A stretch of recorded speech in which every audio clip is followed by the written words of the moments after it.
왕따들이 졸업 파티에서 여학생을 망신 주다. 잘못된 선택. 그녀는 킥복싱 챔피언이었다. 김유진은 웨스트필드 고등학교의 복잡한 복도를 지나가면서 헐렁한 스웨터를 여몄다. 작은 체구는 다음 수업으로 달려가는 학생들의 바닷속에서 쉽게 묻혔다. 키가 겨우 197cm 정도이고 몸무게는 대부분의 신입생보다 적게 나가는 유진은 3개월 전 이곳으로 전학 온 이후로 자신을 눈에 띄지 않게 만드는 법을 배웠다. 쥐색의 갈색 머리카락은 커튼처럼 얼굴을 가리고 있었고 대부분의 사람들이 눈여겨보지 않는 단호한 녹색 눈을 숨기고 있었다. 오리건에서의 이사는 학기 중간에 새로운 학교에서 다시 시작해야 하는 어려움까지 더해져 더욱 힘들었다. 아버지의 정은 때문에 유진이 한창 잘 나가던 고향에서 엘리트 격투 스포츠에서 지난 6년 동안 훈련했던 생활을 뿌리 뽑아야 했다. 아무도 그녀의 새 침실에 있는 상자에 먼지가 쌓인 수십 개의 트로피나 무거운 가방에서 기술을 완벽하게 다듬느라 해진 손가락 마디에 대해 알지 못했다. 어디 보고 다니냐 멸치. 뒤에서 누군가가 일부러 어깨를 부딪히면서 비웃는 목소리가 들렸고 책들이 바닥으로 쏟아졌다. 박선미는 완벽하게 펴진 금발머리와 명품 옷을 입고 충성스러운 추종자 최보람과 강민준을 거느리고 서 있었다. 박선미는 잔인함, 전략적 조작을 통해 사회적 계층을 지배하는 종류의 여자아이였다. 유진은 흩어진 공책을 줍기 위해 무릎을 꿇었고 웃음소리가 주위에서 울려 퍼지자 고개를 숙였다. 가끔 뭐라도 좀 먹어봐. 최보람이 낄낄 웃으며 덧붙였고 늘어나는 구경꾼들로부터 긍정적인 끄덕임을 받았다. 박선미와 사귀고 약하다고 생각되는 사람을 괴롭히는 것을 즐기는 듯한 쿼터백 강민주는 유진의 책 중 하나를 복도 아래로 더 멀리 찼다. 어머나! 그가 가짜 걱정스러운 표정으로 말했다. 그의 근육질 체격은 책을 되찾기 위해 허둥지둥하는 그녀 위로 우뚝 솟아 있었다. 이상한 취미 말고 헬스장에나 가보는 게 어때? 그들이 알기만 한다면 유진은 마침내 모든 소지품을 모으면서 생각했다. 대릭을 잘 맞춘 돌려차기로 쓰러뜨릴 수 있다는 아이러니함은 그녀에게 낯설지 않았지만 이사 전날 밤 아버지와의 대화에서 아버지의 말이 귓가에 맴돌았다. 내 기술은 보호와 스포츠를 위한 것이지 과시하거나 앙가품하기 위한 것이 아니야. 그는 단호하게 말했다. 정말로 위험에 처했을 때만 배운 것을 사용하겠다고 약속해라. 그 패턴은 몇 주 동안 계속되었다. 박선미와 그녀의 친구들은 유진의 삶을 비참하게 만드는데 특별한 즐거움을 느끼는 것 같았다. 그들은 점심시간에 실수로 그녀에게 음료를 쏟고 다른 학생들 앞에서 그녀의 중고 옷을 조롱하고 그녀가 이상하고 반사회적이라는 소문을 퍼뜨렸다. 최악은 다른 학생들이 그냥 지켜보고 심지어 표적이 되는 것을 피하기 위해 함께 웃기까지 한다는 것이었다. 유진의 영어 선생님인 박 선생님은 끊임없는 괴롭힘을 알아차리지 못하거나 무시하기로 선택했다. 유진이 평화롭게 식사하기 위해 카페테리아 뒤쪽 구석에 앉으려고 하면 박선미 그룹은 어떻게든 그녀 옆 테이블에 와서 그녀의 외모와 사회적 지위에 대한 잔인한 논평을 모두가 들을 수 있을 만큼 크게 말했다. 그녀의 아버지가 직장을 잃어서 이사 왔대. 최보람은 음모를 꾸미듯이 속삭였다. 저 옷 좀 봐. 중고 가게에서 쇼핑하는 것 같아. 거짓말은 진실보다 더 아팠지만 유진은 침묵을 지키며 옛 코치가 가르쳐준 콤비네이션 시퀀스를 시각화하면서 묵묵히 점심을 먹었다. 왼쪽 잽, 오른쪽 크로스, 왼쪽 훅, 오른쪽 어퍼컷. 정신적인 반복은 그녀를 침착하게 유지하고 이 신중하게 구축된 무력함의 외피 아래에 있는 진정한 자신의 모습을 상기시켜 주었다. 모든 것은 김민준이 4월 초에 웨스트필드로 전학 오면서 바뀌었다. 키가 크고 마른 체격에 친절한 갈색 눈과 편안한 미소를 가진 그는 사회적 지위에 관계없이 모든 사람에게 말을 거는 사람이었다. 그가 화학 수업 시간에 유진 옆에 앉기로 선택했을 때 그녀는 신중하게 쌓아온 벽이 무너지기 시작하는 것을 느꼈다. 나는 김민준이야. 그는 마치 학교의 왕따 옆에 앉는 것이 세상에서 가장 자연스러운 일인 것처럼 공책을 꺼내며 간단하게 말했다. 펜 좀 빌릴 수 있을까? 나는 아직 이 모든 조직적인 학생 생활에 익숙해지는 중이야. 유진은 눈을 마주치지 않고 그에게 펜을 건넸지만 그가 자신의 옆모습을 연구하고 있다는 것을 느낄 수 있었다. 고마워, 김유진 맞지? 박 선생님이 출석 부를 때 내 이름을 들었어. 그녀는 그가 주목했다는 사실에 놀라며 고개를 끄덕였다. 대부분의 학생들은 그녀가 존재한다는 것을 기억하는데 어려움을 겪었다. 다음 몇 주 동안 김민주는 계속해서 그녀를 찾았고 숙제 과제에 대해 묻고 점차 그녀를 껍질에서 꺼내게 하는 일상적인 대화를 나누었다. 그는 텍사스의 학교에서 전학 왔고 그곳에서 토론팀에 있었고 그의 재치와 진정한 성격은 그를 거의 즉시 인기 있게 만들었다. 유진은 화학 수업과 짧은 순간에 정상적인 인간관계를 고대하고 있었다. 김민주는 왜 그녀가 혼자 있는지에 대해 이야기하도록 강요하지 않았지만 그의 존재는 학교 생활을 더 견딜만하게 만들었다. 그녀는 점심시간에 그를 훔쳐보는 자신을 발견했고 괴롭힘을 당하는 어린 학생들을 옹호하고 모든 사람을 똑같은 수준의 존경심으로 대하는 그의 모습을 존경했다. 박선미는 싹트는 우정을 알아차리고 약점을 감지하는 포식자처럼 그것에 집중했다. 멸치가 남자친구를 찾았나 보네. 그녀는 어느 날 점심시간에 큰 소리로 발표했고 그녀의 목소리가 카페테리아 전체에 퍼지도록 했다. 그가 그녀에게서 뭘 보는지 궁금하네. 혹시 자선 케이스를 좋아하는 건가? 굴욕감이 유진의 가슴에 타올랐지만 김민주는 일어나서 박선미의 테이블로 걸어가면서 그녀를 놀라게 했다. 사실 나는 똑똑하고 친절하며 자신에 대해 더 좋게 느끼기 위해 다른 사람을 헐뜯을 필요가 없는 사람을 봐. 그는 박선미의 목소리만큼 잘 들리도록 차분하게 말했다. 언젠가 한번 시도해봐. 카페테리아는 조용해졌고 유진은 박선미의 얼굴이 당황과 분노로 붉어지는 것을 공포에 질려 지켜보았다. 그녀는 방금 김민준을 표적으로 만들었고 박선미의 눈빛에서 유진은 이것이 아직 끝나지 않았다는 것을 알았다. 보복은 신속하고 무자비하게 이루어졌다. 강민준은 복도에서 실수로 김민준의 어깨를 쳤고 최보람은 그가 이상한 새 여자아이와 데이트할 만큼 절박하다는 소문을 퍼뜨렸다. 박선미는 김민준과 어울리는 것이 그들을 표적으로 만들 것이라고 다른 학생들을 설득하여 사회적 고립 캠페인을 조직했다. 유진은 김민준의 초기 인기가 끊임없는 압박감에 침식되기 시작하는 것을 무력하게 지켜보았다. 그는 결코 불평하거나 그녀를 비난하지 않았지만 그녀는 그것이 미치는 영향을 볼 수 있었다. 쉬운 미소는 덜 자주 나타났고 그는 새로운 친구들이 하나씩 그를 버린 후 혼자 점심을 먹기 시작했다. 계속 나랑 같이 앉을 필요 없어. 강민준이 특히 잔인한 말을 한 어느 날 오후에 유진은 그에게 말했다. 나는 익숙해. 너는 그럴 자격 없어. 김민준은 친절한 갈색 눈으로 그녀를 바라보며 고개를 저었다. 그들은 아무것도 받을 자격이 없어.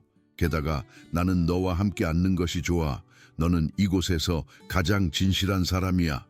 칭찬은 유진의 심장을 뛰게 했지만 그들의 상황에 대해 무언가를 해야겠다는 그녀의 결심을 굳혔다. 그날 밤 그녀는 아버지의 도움으로 역기 가방과 몇 가지 기본 장비로 작은 훈련 공간을 마련한 지하실로 내려갔다. 그녀는 새롭게 강렬해진 자세로 훈련했고 각 펀치와 발차기는 몇 달 동안 억눌린 분노와 좌절감의 무게를 담고 있었다. 졸업 파티 티켓 판매에 대한 발표는 학교 전체에 흥분의 도가니를 만들었다. 유진은 평소처럼 구석에서 커플들이 짝을 이루고 친구 그룹이 올해 가장 큰 사교 행사에 대한 정교한 계획을 세우는 것을 지켜보았다. 그녀는 졸업 파티 같은 행사에 참석할 것이라고는 상상도 못했지만 김민준이 익숙한 초조한 미소를 지으며 그녀의 사물함 옆에 나타났을 때 그녀의 세상은 바뀌었다. 이게 미친 소리처럼 들릴 수도 있다는 걸 알아. 그는 배낭끈을 만지작거리기 시작했다. 혹시 나랑 졸업 파티에 같이 가고 싶어? 내 말은 네가 그런 종류의 것을 좋아한다면, 그 장면을 건너뛰는 것을 선호한다면 압박감은 없어. 유진은 뺨이 타오르는 것을 느꼈고 김민준의 얼굴이 몇 주 만에 가장 밝은 미소로 바뀌기 전에 간신히 응이라고 속삭였다. 잠시 동안 그녀는 자신이 아끼는 남자아이와 함께 졸업 파티를 준비하는 평범한 10대가 되는 기분이 어떨지 상상했다. 박선미의 반응은 빠르고 악랄했다. 세상에, 들었어? 그녀는 들을 수 있는 모든 사람에게 발표했다. 김민준이 자선 케이스에 졸업 파티에 가자고 했대. 내 생각에는 네가 절박할 때 누구든 데려갈 거야. 졸업 파티가 다가오면서 언급은 더욱 심해졌다. 최보람은 김민준이 유진과 공개적으로 함께 있는 것을 봐야 해서 얼마나 안타까운지 언급했고, 강민준은 유진이 아예 나타날지 아니면 김민준이 정신을 차리고 그녀를 버릴지에 대한 베팅풀을 시작했다. 유진은 자신도 놀랄 만큼의 결심으로 졸업 파티를 준비하는데 몇 주를 보냈다. 그녀는 위탁 판매점에서 단순하지만 우아한 검은색 드레스를 찾았고, 그녀의 어머니는 그녀의 머리를 스타일링하는 연습을 도왔다. 웨스트필드에 도착한 이후 처음으로 그녀는 어쩌면 완벽한 밤을 보낼 수 있을 것이라고 믿게 되었다. 웨스트필드 고등학교 체육관은 졸업 파티 밤을 위해 반짝이는 조명과 우아한 장식으로 변신했다. 유진은 빌린 턱시도를 입고 멋있어 보이는 김민준이 그녀를 데리러 왔을 때 검은색 드레스를 입고 아름답다고 느꼈다. 그들이 함께 춤을 추고 웃으면서 평소처럼 그들의 나를 지배하는 사회적 계층을 잠시 잊으면서 첫 시간은 마법 같았다. 정말 멋져 보여. 김민준은 느린 노래에 맞춰 몸을 흔들면서 그녀의 등 아래에 따뜻한 손을 대고 속삭였다. 네가 좋다고 말해서 정말 기뻐. 유진은 이 밤이 모든 것을 바꿀 수 있다는 가능성에 휩싸여 떠다니는 듯한 기분이었다. 그녀는 그 순간에 너무 몰두해서 박선미와 그녀의 친구들이 붉은 펀치로 가득 찬 플라스틱 컵을 들고 다과 테이블 근처에 자리를 잡고 있다는 것을 알아차리지 못했다. 공격은 졸업 파티 킹과 퀸 발표 중에 일어났다. 유진과 김민준이, 강민준이 그의 데이트 상대에게 한 말에 대해 웃으면서 테이블로 돌아가는 동안 박선미는 그들의 길에 직접적으로 들어섰다. 어머나, 누가 실제로 나타났네. 박선미는 큰 소리로 말했고 그녀의 목소리는 음악을 뚫고 나갔다. 말해야겠어, 멸치. 네가 예상했던 것보다 더 잘 꾸몄네. 내 나머지 부분은 너무 안타깝다.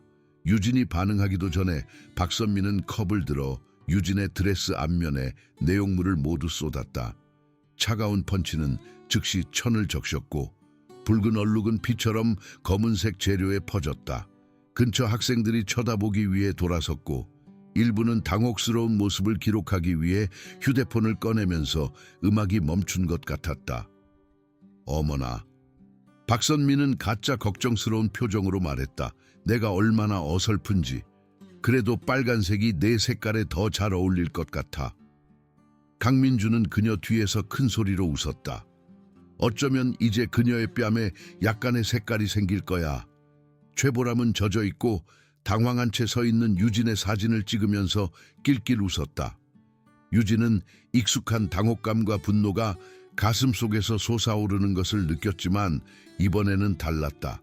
이번에는 그들이 김민준을 당황하게 함으로써 선을 넘었다. 김민준은 그녀를 정리하는 것을 도우면서 고문자들에게 격렬한 시선을 보내고 있었다. 있잖아. 유진은 조용히 말했고 그녀의 목소리는 돌아오는 음악 소리에 간신히 들릴 정도였다. 그녀는 천천히 몸을 일으켜 세우고 신중한 움직임으로 손에서 펀치를 닦아냈다. 나는 충분했다고 생각해. 그녀의 어조에서 무언가가 박선미를 멈추게 했지만 여왕벌은 이제 물러서기에는 너무 헌신적이었다. 무엇이 충분하다는 거야? 울 거야? 언제나처럼 화장실로 달려갈 거야? 유진은 졸업 파티에서 공개적으로 당황한 것에 대해 이상한 여자아이가 어떻게 반응할지 보기 위해 휴대폰을 들고 지켜보는 학생들의 군중을 둘러보았다.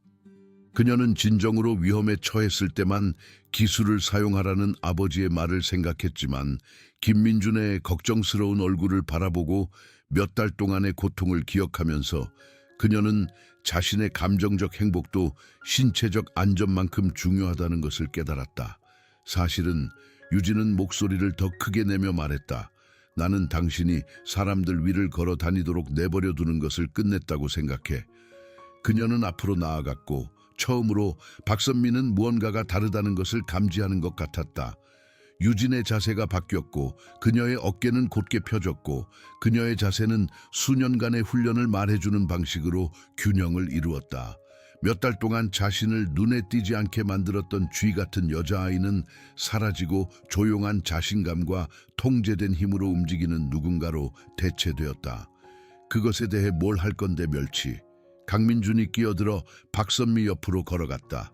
그의 크기 이점은 항상 그의 주요 위협의 원천이었지만 그가 유진을 내려다보면서 불확실성일 수도 있는 무언가가 그의 눈에서 깜빡였다. 내 이름은 유진은 조용해진 체육관 전체에 울려 퍼지도록 분명하게 말했다. 김유진이야. 그리고 나는 당신이 누군가를 너무 멀리 밀어붙일 때 무슨 일이 일어나는지 보여줄 거야. 강민준은 웃으며 그녀를 밀기 위해 손을 뻗었고 아마도 그녀의 균형을 잃게 하고 그녀의 굴욕을 완성할 생각이었을 것이다. 그러나 그의 손은 결코 닿지 않았다. 수년간의 훈련으로 연마된 유진의 반사신경이 자동으로 작동했다. 그녀는 그의 어설픈 전진을 피하고 그의 손목을 잡고 자신의 운동량을 사용하여 그를 다과 테이블로 비틀거리게 했다.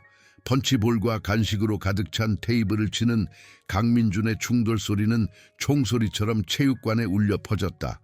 학생들이 뒤로 물러서면서 붉은 펀치와 음식이 바닥에 흩어졌고 강민준은 턱시도가 얼룩지고 찢어진 채 일어나려고 애썼다. 무슨 망할 짓이야.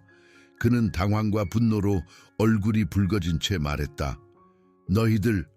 그는 이번에는 실제 폭력적인 의도를 가지고 그녀에게 다시 돌진했다. 그러나 유진은 준비가 되어 있었다.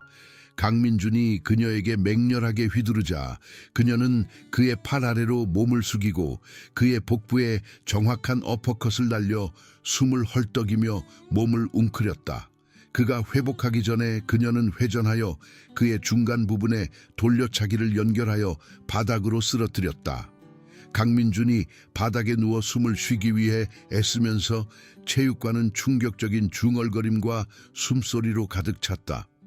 박선미는 액션 영화에나 나올 법한 움직임으로 쿼터백을 쓰러뜨리니 조용하고 작은 쥐를 믿을 수 없다는 듯 바라보았다.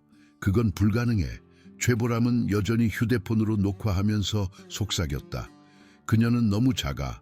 유진은 박선미를 향해 돌아섰고 박선미는 오랫동안 그녀를 정의해온 잔인한 자신감을 두려움으로 대체하며 뒷걸음질 쳤다. 당신이 무엇을 하고 있는지 알면 크기는 중요하지 않아. 유진은 차분하게 말했다. 나는 8살 때부터 킥복싱을 훈련해왔어. 나는 주 챔피언십에서 3번, 지역 타이틀에서 2번 우승했어. 그녀는 박선미에게 더 가까이 다가갔고 박선미는 벽에 부딪힐 때까지 계속 뒷걸음질 쳤다. 몇 달 동안 당신은 내 삶을 비참하게 만들었어. 당신은 나를 굴욕시키고 내 대한 거짓말을 퍼뜨리고 김민준이 내게 친절했기 때문에 모든 사람을 그에게서 돌리려고 노력했어. 나는 당신이 지루해져서 사라지기를 바라면서 침묵을 지켰어. 유진의 목소리는 꾸준하고 통제되었지만 그 안에는 강철이 있어서 몇몇 학생들이 물러섰다.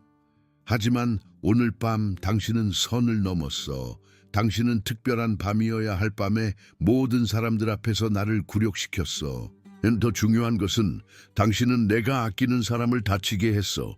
강민준은 분노와 당혹감으로 얼굴이 일그러진 채 일어섰다.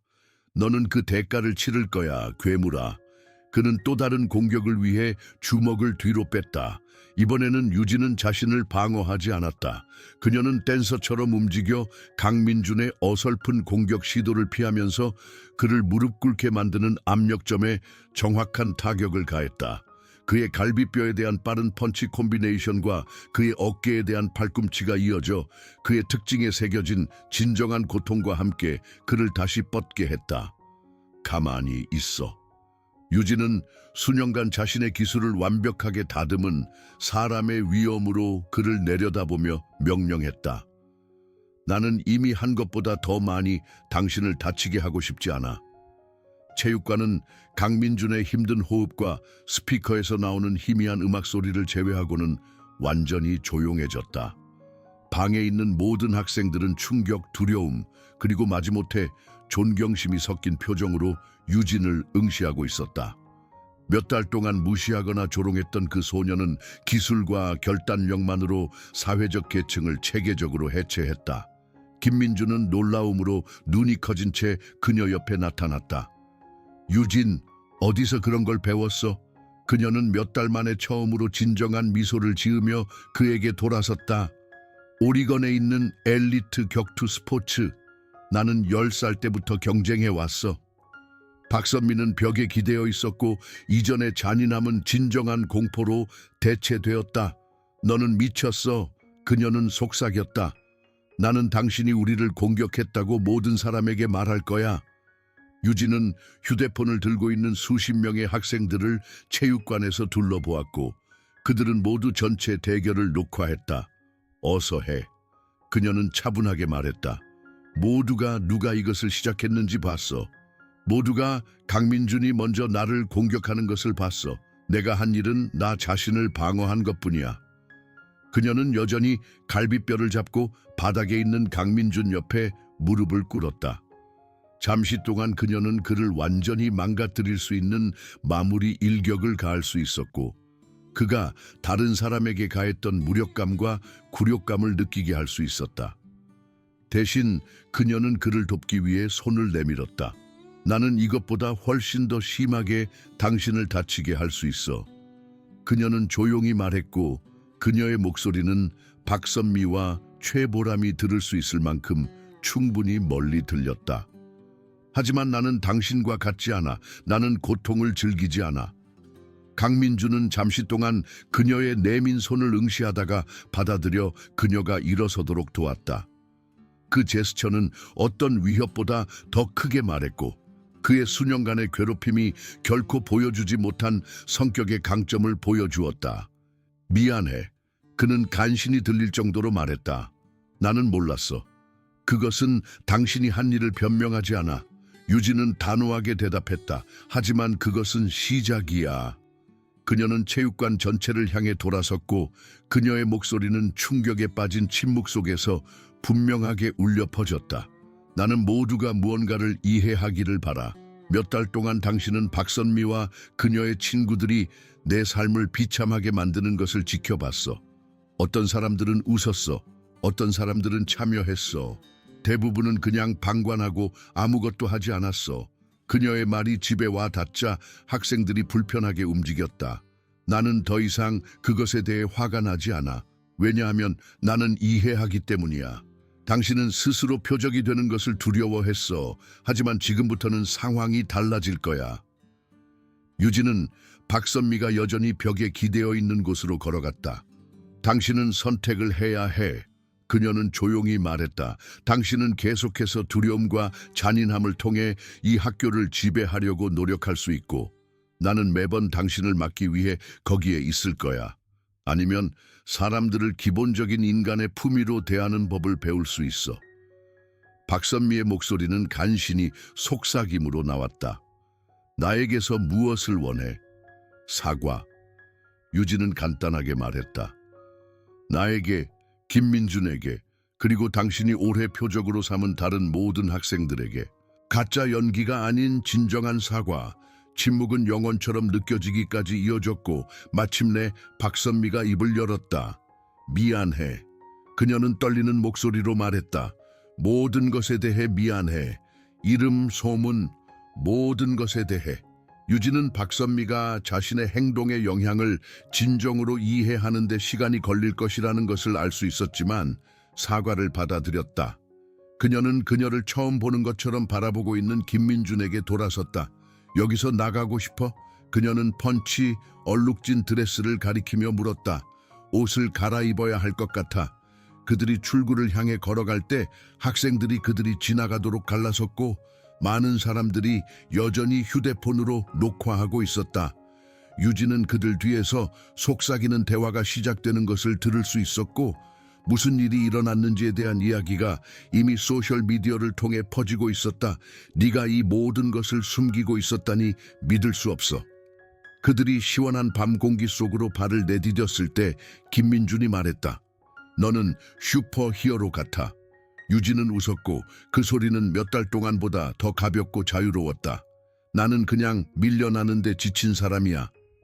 다음 주 월요일 웨스트필드 고등학교는 다른 곳이었다.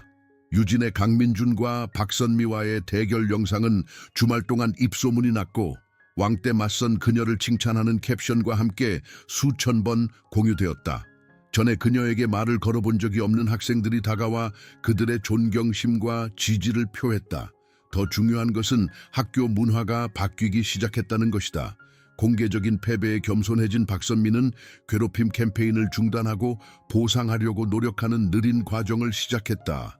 신체적 타박상과 심하게 손상된 자존심을 모두 간호하는 강민준은 유진을 완전히 피했지만 다른 학생들을 괴롭히는 것도 중단했다.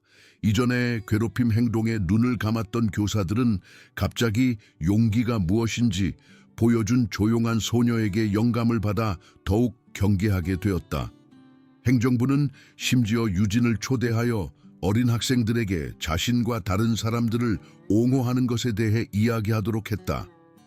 유진은 처음으로 사교계의 중심에 서 있는 자신을 발견했고 그녀의 새로운 명성과 관련되기보다는 진정으로 그녀의 친구가 되기를 원하는 학생들에게 둘러싸였다.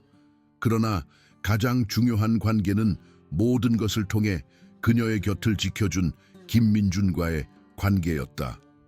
나는 그날 밤에 대해 계속 생각하고 있어. 몇 주 후 점심시간에 그들이 함께 앉아있는 동안 그가 그녀에게 말했다. 싸우는 부분이 아니라 네가 충분하다고 결정한 순간 말이야. 그것은 진정한 용기가 필요했어. 유진은 졸업 파티 밤, 이전에는 불가능했을 방식으로 모든 사회 집단의 학생들이 함께 이야기하고 웃고 있는 카페테리아를 둘러보았다. 나는 모든 사람이 그 순간을 가지고 있다고 생각해. 그녀는 생각에 잠겨 말했다. 때로는 그것을 찾기 위해 올바른 푸시가 필요할 뿐이야. 그녀는 강해지는 것은 신체적 능력이나 싸움에서 이기는 것만이 아니라는 것을 배웠다. 진정한 힘은 언제 일어서고 언제 자비를 베풀어야 하는지, 언제 방역하고 언제 다른 사람들이 자신의 용기를 찾도록 도와야 하는지 아는 데서 온다. 한때 헐렁한 스웨터에 숨어있던 조용한 소녀는 진정한 힘은 다른 사람을 헐뜯기보다는 들어 올리는 데서 나온다는 것을 이해하는 누군가로 대체되었다. 그녀의 침실에 있는 트로피는 더 이상 먼지를 모으지 않았다. 유진은 학교의 무술 클럽에 가입하여 그녀의 삶을 변화시키는 데 도움이 된 것과 동일한 기술을 다른 학생들에게 가르치고 있었다. 그러나 그 이상으로 그녀는 목소리가 없다고 느끼는 사람들을 위한 목소리가 되었고 때로는 가장 있을 법하지 않은 사람들이 모든 것을 바꿀 수 있다는 것을 증명했다. 머리를 높이 들고 김민준을 옆에 둔 채 웨스트필드 고등학교의 복도를 걸어가는 김유진은 마침내 세상에서 자신의 자리를 찾았다. 갈등에서 숨는 눈에 보이지 않는 소녀가 아니라 옳다고 생각하는 것을 옹호하면서 진정한 자신의 모습을 잃지 않는 사람으로 말이다. 한때 약하다고 묵살되었던 그 소녀는 강점은 여러 형태로 나타나며 때로는 잔인함에 대한 가장 강력한 무기는 더 이상 받아들이기를 거부하는 것뿐이라는 것을 모든 사람에게 보여주었다.